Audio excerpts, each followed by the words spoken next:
You're listening to Simple Roots Radio, episode 75, and today is a big subject. It's all about menopause, that life phase we all dread and yet we all go through. Welcome to Simple Roots Radio with Alexa Shern. Alexa believes that simplicity in life is the key to achieving true and lasting health. And now your host, Alexa Shern. Welcome back to Simple Roots Radio, the place to get healthy, live happy, and find joy. I'm your host, Alexa.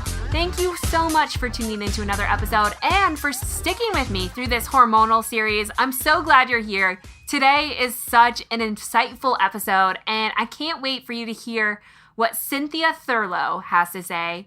Cynthia Thurlow is a nurse practitioner, entrepreneur, and functional nutritionist. She once worked in clinical medicine, both in the ER and in the cardiology department for over 20 years, and yet she decided to make this slow transition into a more natural approach to life and really understanding the body and helping people to feel better in the preventative field. Today, Cynthia and I are going to break down menopause, and I have to tell you that I looked for information on menopause and perimenopause and postmenopause and even andropause, which is the male's form of menopause, and I just didn't find a ton of information. Now, there is great information out there, but it's not a well talked about topic. It's, I guess, one of those topics that we always just kind of know is going to happen, and yet we really don't think about it until it's here, until we're suffering with hot flashes and mood swings and skin changes and weight fluctuations and all these things that so many of us fear for so long, and yet we hit it and then we don't know what to do. So today, I'm going to ask Cynthia all the deep questions about menopause and how we can really heal and prevent it. So even if you're younger, menopause is the way off. We're talking about prevention. And if you're living in the heat of the moment, literally, she's got tons of information for you. I'm going to be asking her all the information on how you can heal. So today, I'm going to ask Cynthia, what is menopause? Do we really have to suffer? What are some practical steps that we could take to prevent it? And if we're in it, to heal from it? And what about hormone replacement therapy? We're digging into all of it today, and I can't wait to get started.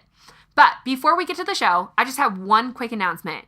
If you have been following along for a while, then you know I have a 5-day hormonal reset.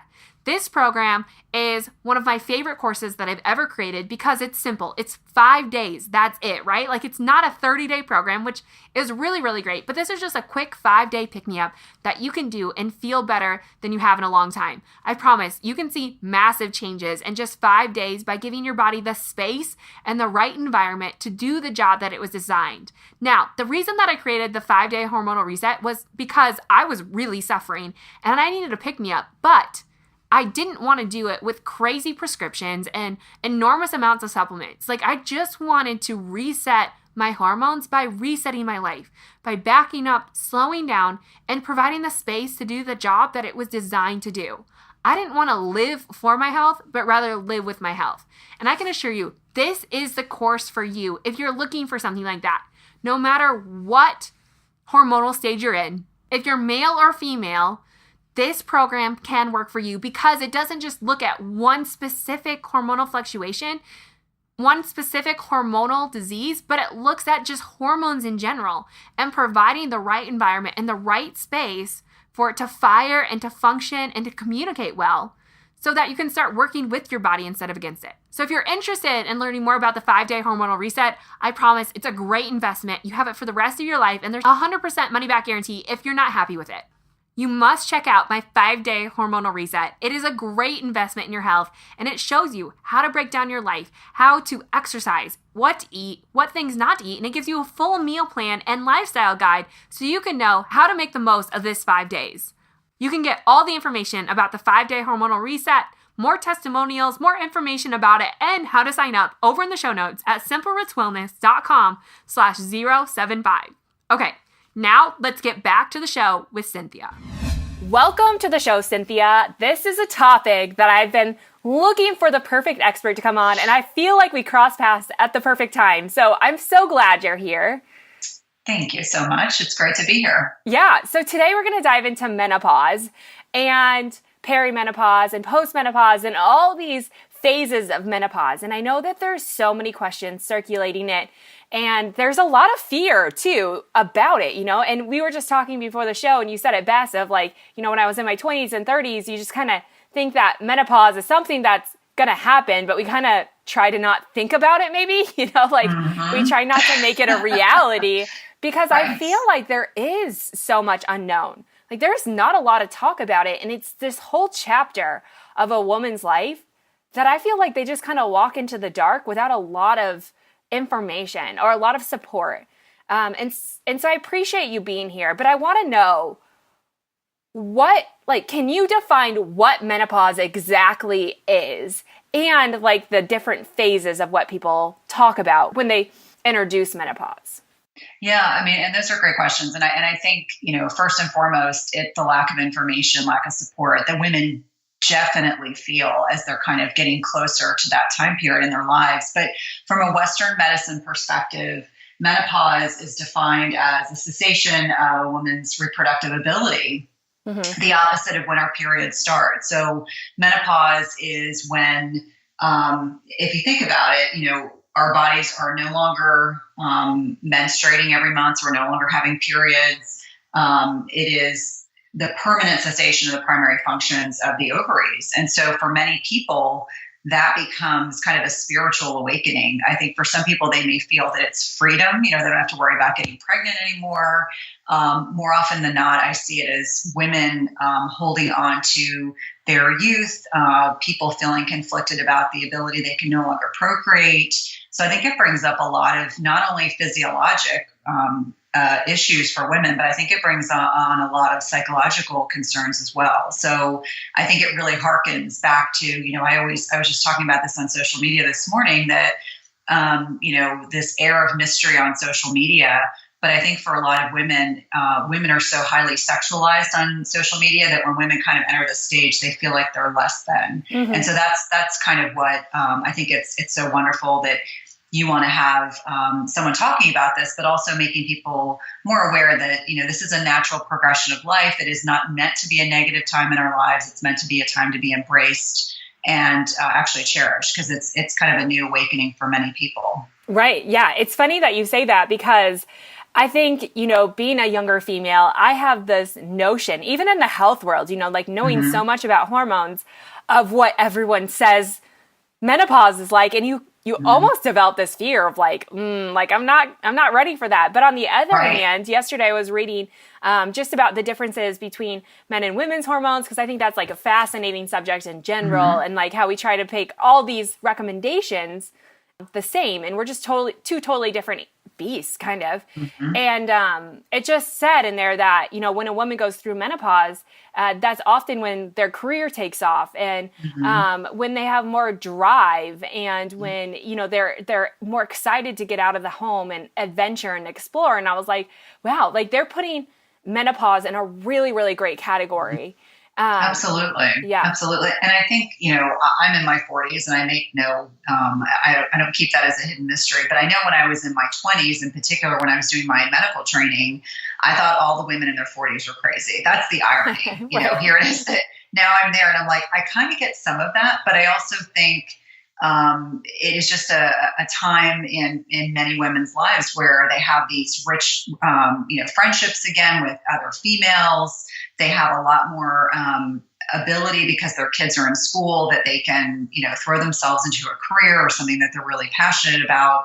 So I think, it's the way that we view the world that is so important and so paramount. And with a lot of my clients, ironically, who are in the same stage of life that I'm in, or even a little bit older, it's really helping them reframe their perspectives on how to view themselves, view their bodies, view their relationships with their significant others very differently and in a very positive light, because that's really what it should be about, as opposed to, like you mentioned, and like I used to think about, oh my gosh, the closer I get to menopause, I'm just going to be this dried up, hot flash and crazy woman.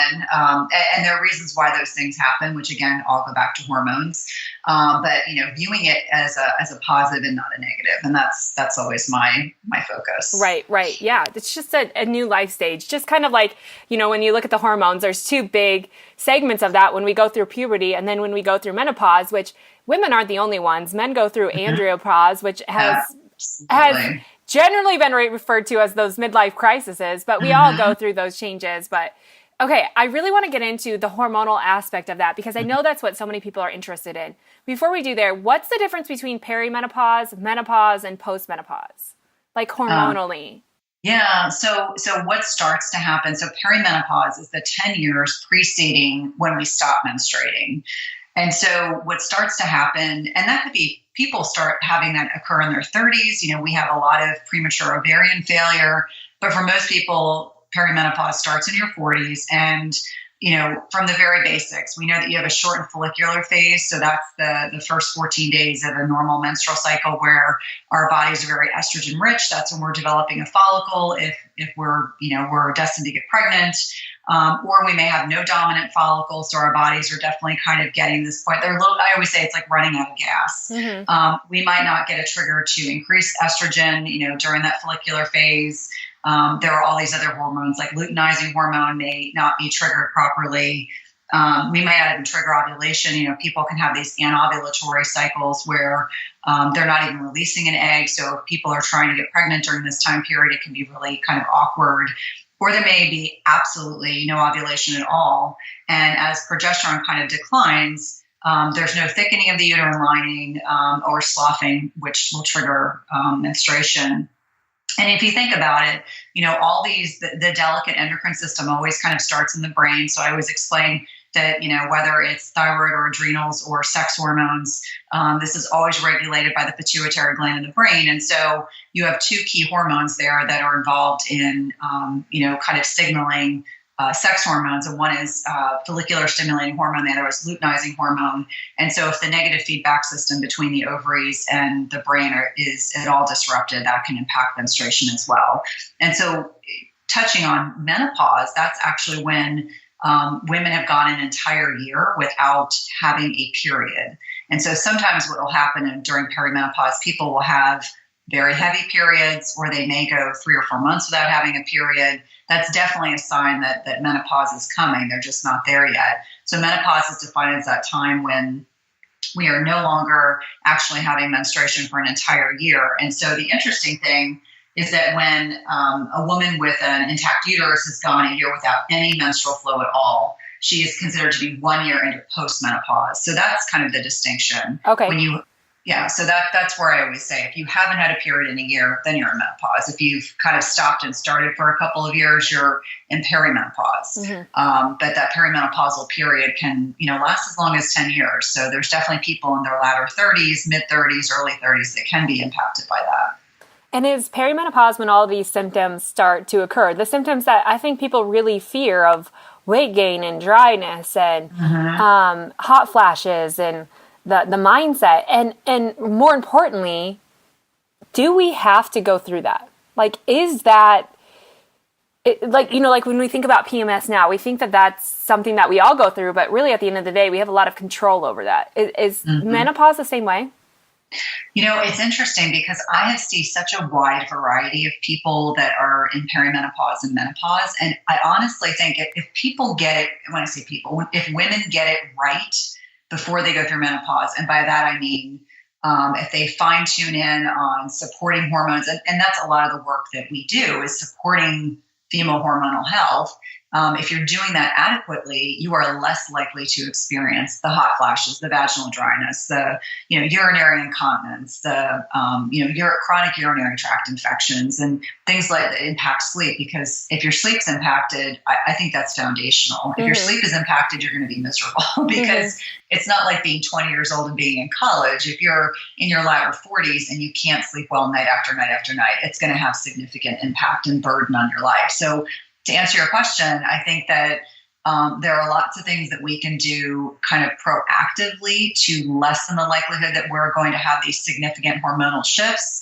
What I find, however, is that a lot of people, they kind of get lumped into this, you're 40, you've gained weight, you're at a certain age, so therefore, you're just at a certain age, so you should just accept you've gained 20 pounds. And I just don't buy into that. I just think that perspective and that mindset, which oftentimes is exacerbated by a lot of my well-meaning Western medicine trained friends, it just really does a disservice to people because all of those cognitive impact that happens related to progesterone and estrogen in the body weakening can make people profoundly depressed. And so there are definitely things that we can do to support bodies as they're aging in a proactive manner that don't involve doing crazy things. Mm-hmm. Can you give us some examples of what some of those things are? Because I think that's a big question that everyone wants to know. Yeah. And so, I like to focus a lot on the adrenals. The one thing that I like to explain is that, yes, as our ovaries are producing less progesterone and estrogen, the thing to really think about is that the net impact on your adrenals is pretty substantial. So if your adrenals, which are designed to be an emergency backup system in the body, if they're being drawn upon to be producing more progesterone, it's already putting a strain on them. So it's very, very important that we really fine tune our diets. We ensure that we're getting adequate healthy fats, that we keep our blood sugar stable.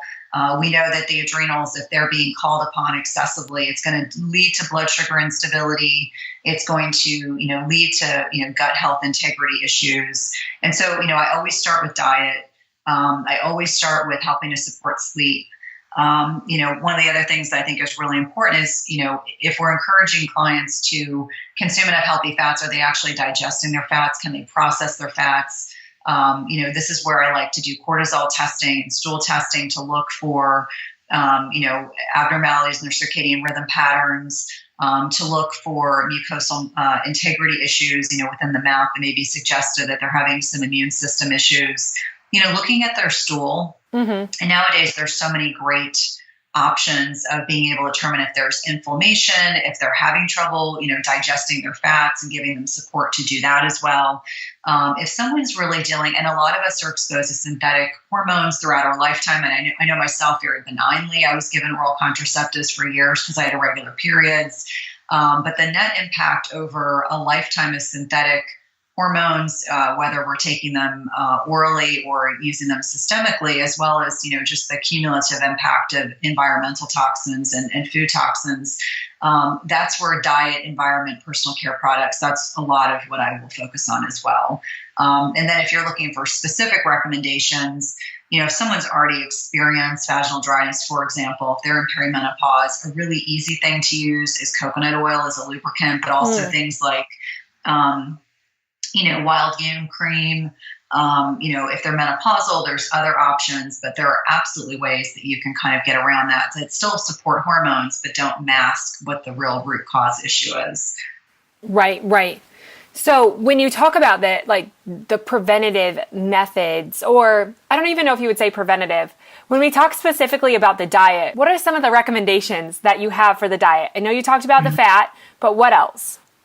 I really like my clients to consume organic meat and wild-caught fish. I think that's really important. We want to limit exposure to, toxins or hormones that the fish or mammals are given. It's worth it to spend the extra dollars. I'm not a huge fan of dairy. I know that really, I sometimes get angry mail about the fact that I'm not a huge dairy fan, but unless you're consuming, raw dairy or organic dairy, and that you're getting it from a good source, I just think dairy can be highly inflammatory.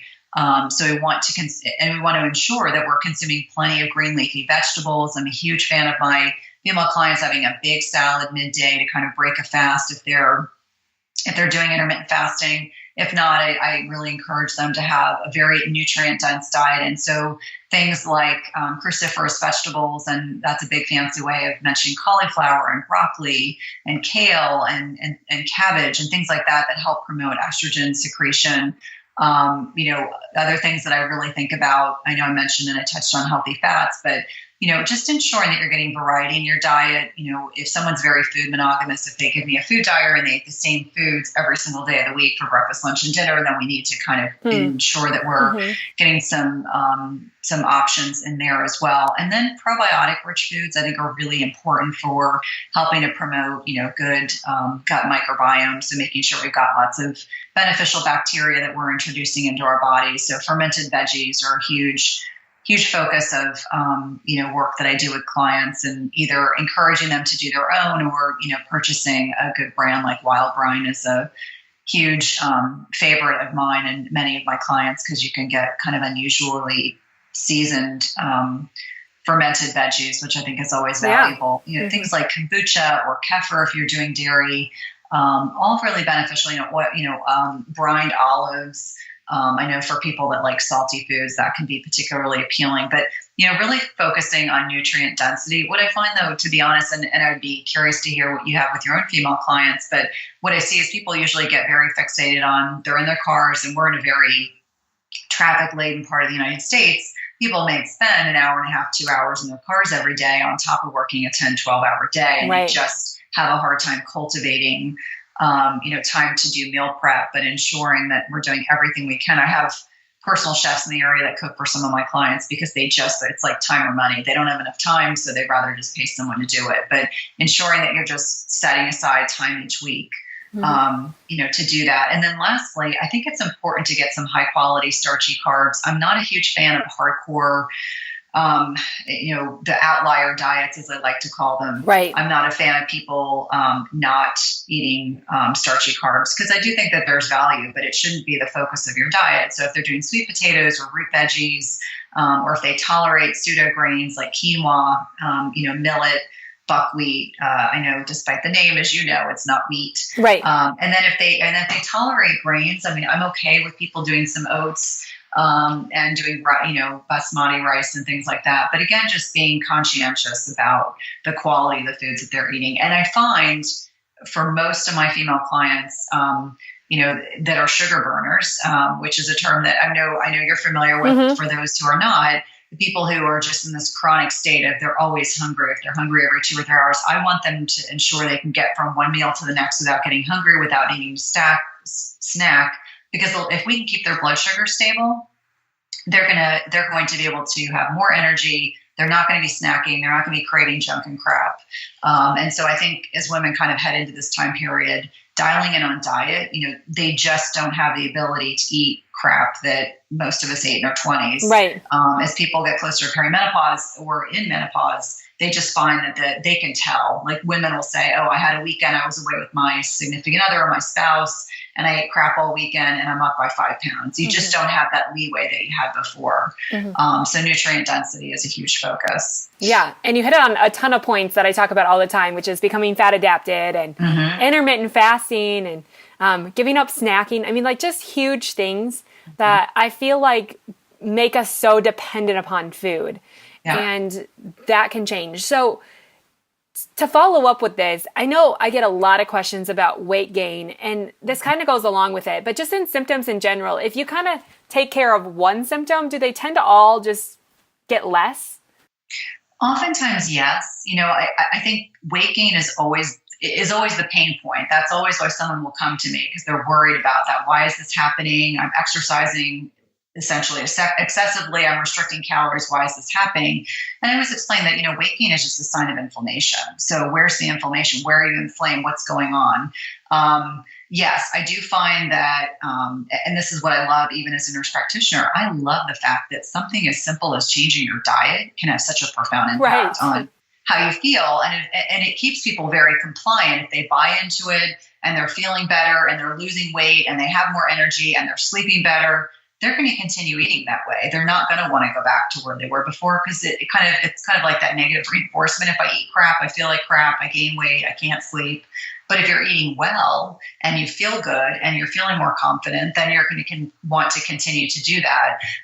But weight gain is always the pain point. And I totally get that, especially for people that maybe hasn't been an area of struggle for them in their life, but all of a sudden they're like, my pants are tight, or I had to buy a bigger size jeans, or I couldn't get into this dress that I wanted to wear at a special event. All of a sudden it just kind of brings that home of, yeah, I really did gain some weight and what's going on. So better to be proactive when they're still feeling pretty good than to wait until they're absolutely miserable. Right. Always. Okay. So when we get into this, hormone replacement therapy tends to come up a lot. What is your take on that and suggestions based on those people who are thinking about hormone replacement therapy? And then later I want to talk about those people who are on it. Yeah, my personal feeling, and I do not take hormone replacement therapy. I always like to be very upfront about that, is that it's a Band-Aid. It's not hitting the root cause. I very frequently see clients who have had sex hormone testing, always with blood, not with saliva, which isn't nearly as accurate. And, a well-meaning provider has put them on testosterone or estrogen or progesterone, and they come to me and they're a hot mess because it's almost as if, and having practiced as a Western medicine provider for a long period of time, I get it. This is how we're all trained. We don't look for root cause, we look at symptoms. And they're trying to ameliorate symptoms. And so they get something on the lab that's abnormal, and so they want to address it. What I prefer doing is ensuring that, their diet is maximized to ensure that they're making good, healthy hormones, because sometimes that could be part of it. For example, if someone's not eating adequate fats, they're not going to make enough cholesterol. They're going to impact sex hormone production in the body. I'm oversimplifying it, but it's important to mention that in our still very fat phobic culture, as there's been this shift of, the dogma used to be that, fat is bad, all fat is bad, you should eat low fat and non-fat garbage, as we know, which is really totally inaccurate. I think that, as we kind of shift from that perspective, we have a lot of people who don't digest their fats. If you can't digest your fats properly, you're not going to make hormones. So on a kind of like dialing back on simple things that we can do, I specifically prefer to support hormone synthesis as opposed to supplement with synthetic hormones or bioidentical hormones. And there's certainly ways to do it. I mean, the thing that's fascinating is if you look at I'm not a fan of soy, and I don't know your feelings on soy. I agree with you. Yeah. But there's things other than that, things like, natural estrogens that you can get from yams that can be very beneficial. And so I think that there's other ways to go about it that don't necessitate needing to take synthetic or bioidentical hormones. And having said that, I'm sure that I'll get some some commentary about that alone. But I just find that there's other ways to support the body. Right. Because when we talk about that, explain why. I mean, I think if people understood the reasoning behind that, it makes more sense. Yeah.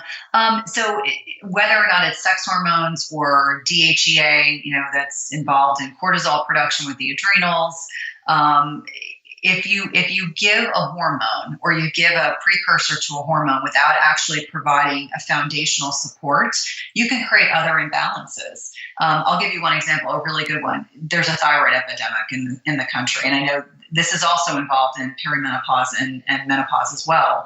But if you think about the main reason why people in this country develop thyroid issues is related to iodine deficiency, if not autoimmune issues related to Hashimoto's, sometimes just supporting someone's selenium needs and iodine needs will obliterate their need for taking synthetic thyroid hormones over a lifetime. So just kind of looking at it from the perspective is that we know there are certain minerals that are involved in hormone production. We know that there are certain macronutrients like fats that are involved in hormone production. And if you can support those adequately, sometimes you don't need the synthetic version of that hormone. I'll give you one example.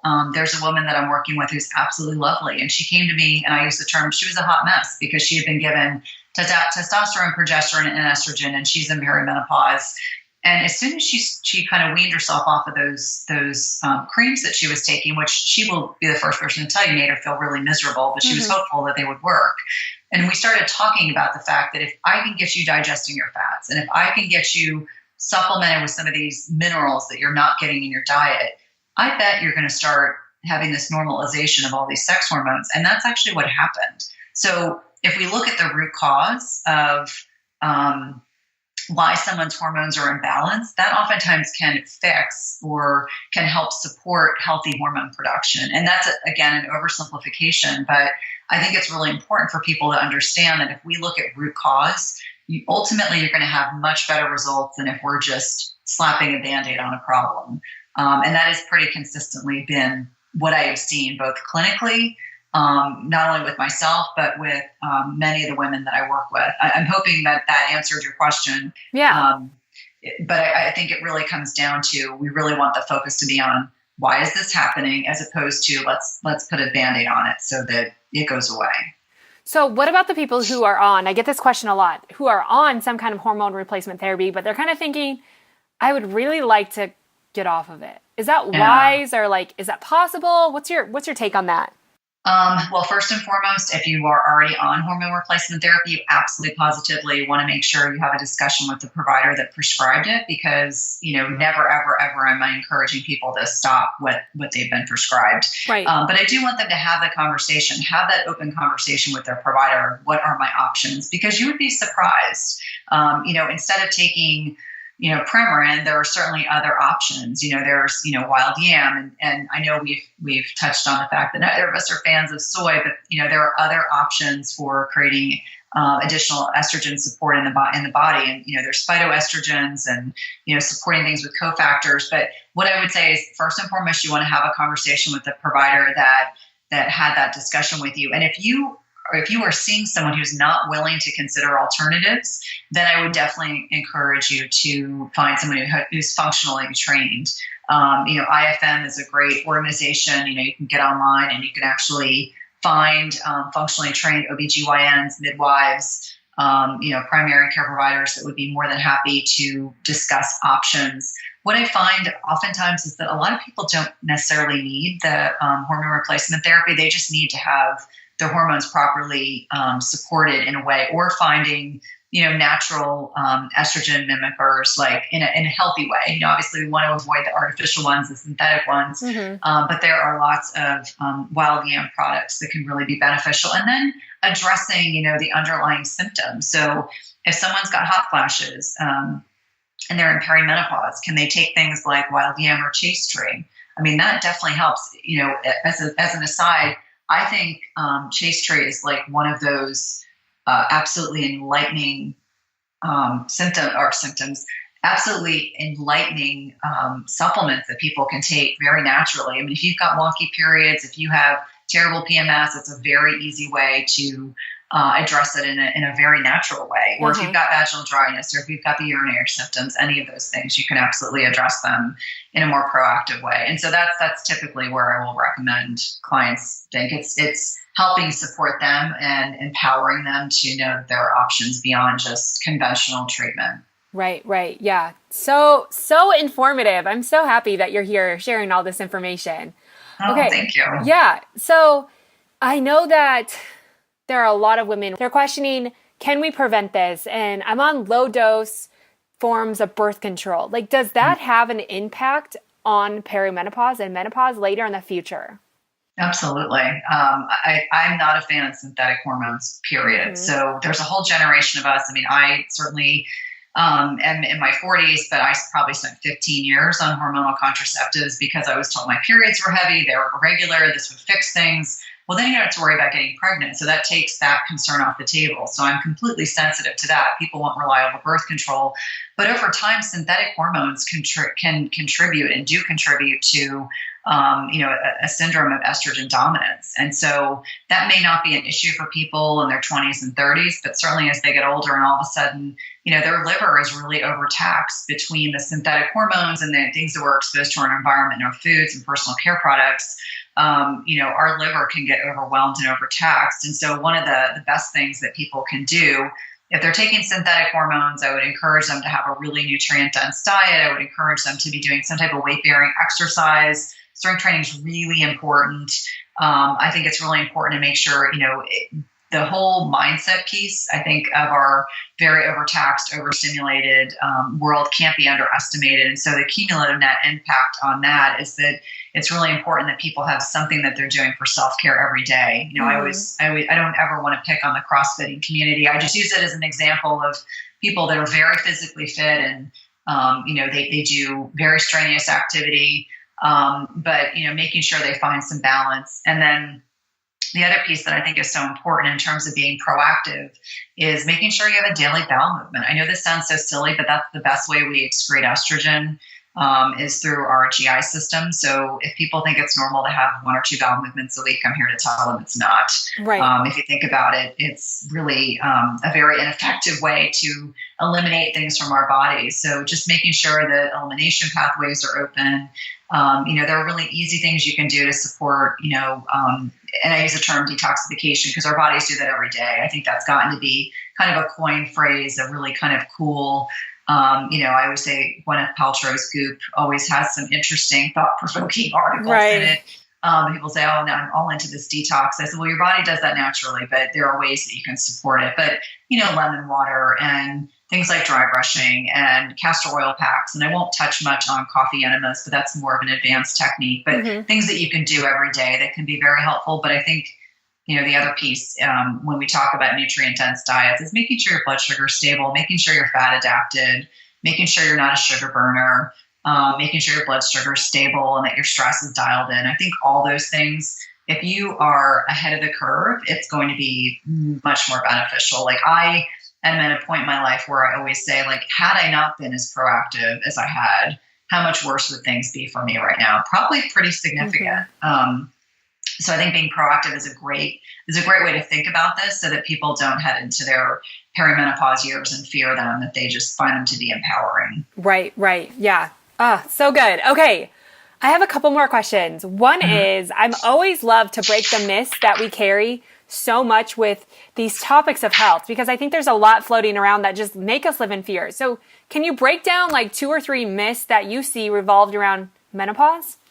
Yeah, I think that the biggest one that I hear from clients, and I've heard from female friends and family members, is that when you go through menopause, you're not going to have sex anymore, or sex won't be satisfying, or that your intimate relationship with your significant other, spouse, or except whomever is going to be hindered. And so I think that there are definitely ways to work around that, and to acknowledge that as your body's changing, your needs may change. You may need more lubrication. You may need more foreplay, as an example. But that's a big one, because it's interesting that I was reading a statistic the other day that people in menopause, whether it's male menopause or female menopause, there are more people that are single and having sex than would be expected. So clearly people are finding a way to get it done. So menopause does not equate with being asexual or celibate, unless you choose to be. The second thing is I have plenty of female clients and friends who have hit menopause and they haven't gained 100 pounds and ballooned into, 2 versions of themselves. So I think that, as we have hormonal shifts in the body, you may acquiesce to being 5 pounds or 10 pounds heavier than you were before. But I don't think menopause needs to be equated with you're going to gain a bunch of weight and be miserable. So that's 2.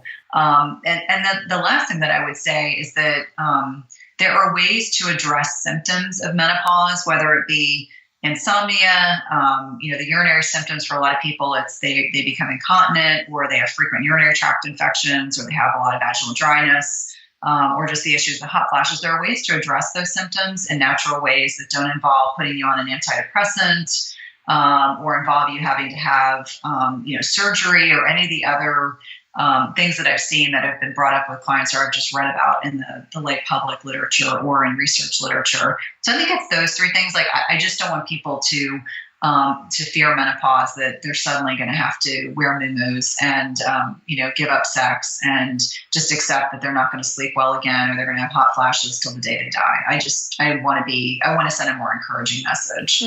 Yeah.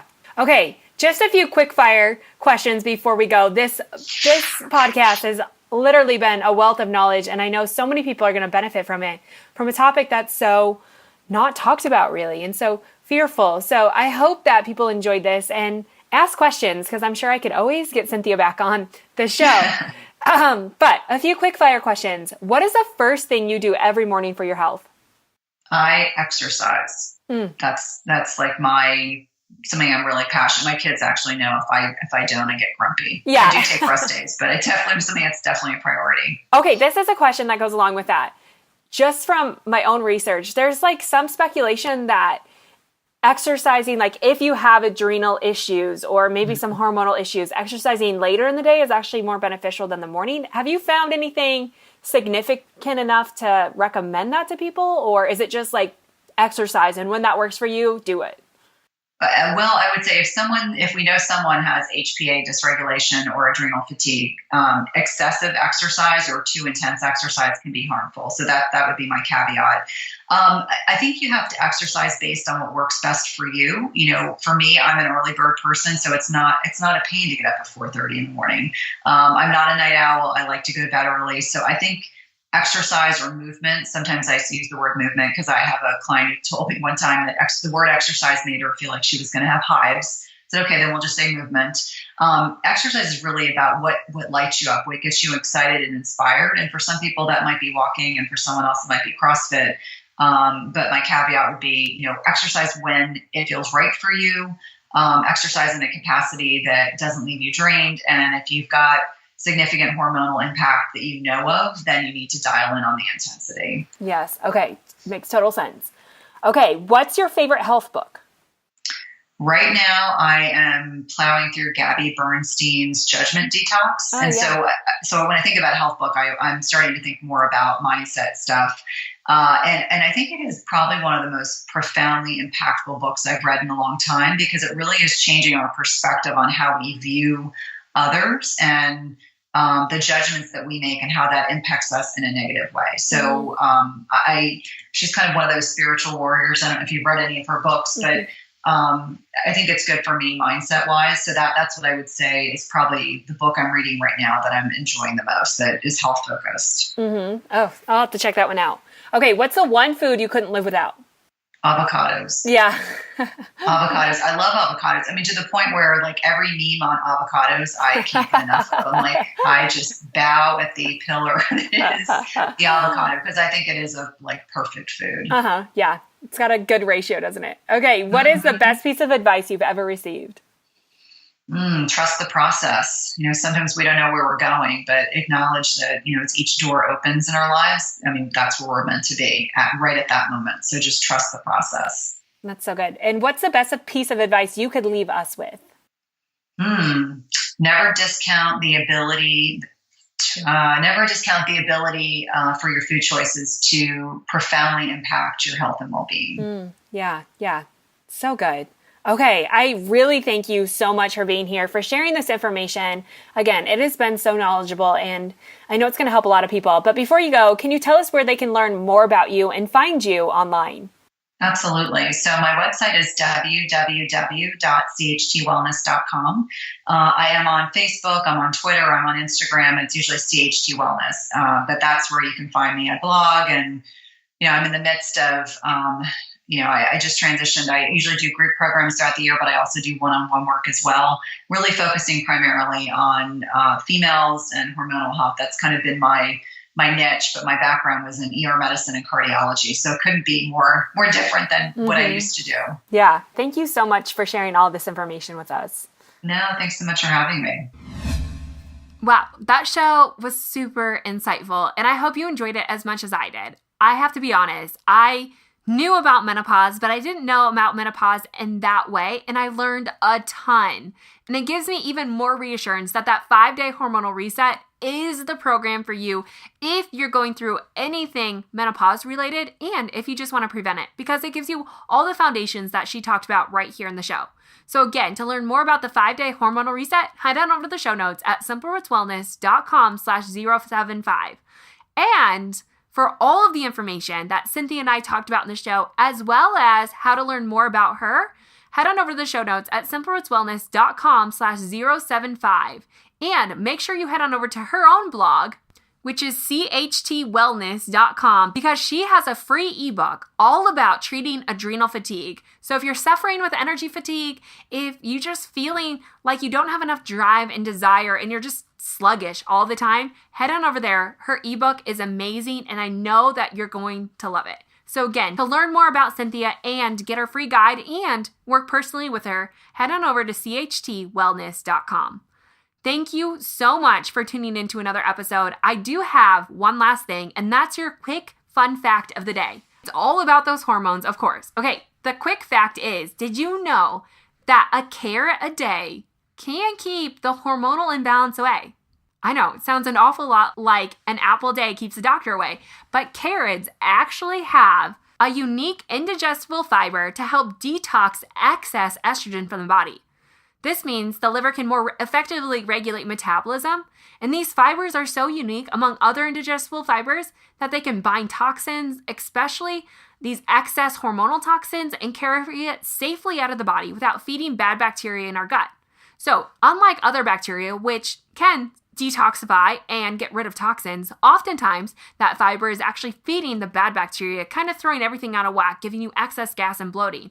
But carrots are unique in the fact that it doesn't feed back bacteria, and in fact, it almost has an antibacterial property to it. One research named Ray Peat found that consuming just one medium-sized carrot a day for 3 days in a row significantly reduced bad estrogen. That is crazy. And if it's really that simple, sign me up, right? Just one medium-sized raw carrot is all you need to try it out. And what's even more interesting is that research indicates that when raw carrots are consumed for a number of weeks, they have the ability to reduce serum cholesterol by 11% and bind excess fat, increasing excretion by 50%. I mean, it might seem too good to be true, but it's just one raw carrot a day. What can it hurt to try it out for yourself? So there's my fun fact for the day. I did post that over on Instagram. If you're not following me on Instagram at Alexa Sharm, why don't you head over there and do so? I'm posting 35 tips to help reset your hormones, and these are just easy, practical things that you can add to your everyday life. So again, head on over to Instagram. It's where I spend the majority of my time, and that's at Alexa Sharm. I also am doing a 4-part hormonal class over on Facebook Live.